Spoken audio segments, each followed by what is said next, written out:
slowly move your elbows and your hands inwards and outwards. Ensure that your spine and your head stay as still as possible throughout as you create a W with your arms and head.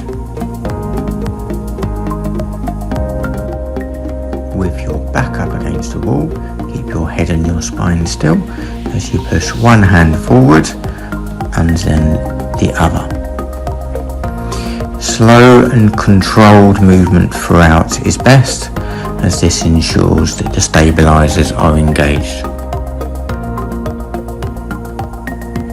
With your back up against your wall, keeping your hands above your elbows, slowly press upwards, ensuring that your spine stays still.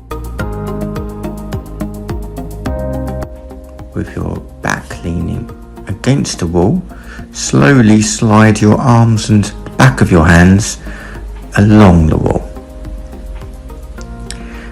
Be slow and controlled with the movement, ensuring that your lower back stays still. With your back to the wall, create a Y position with your arms and your body.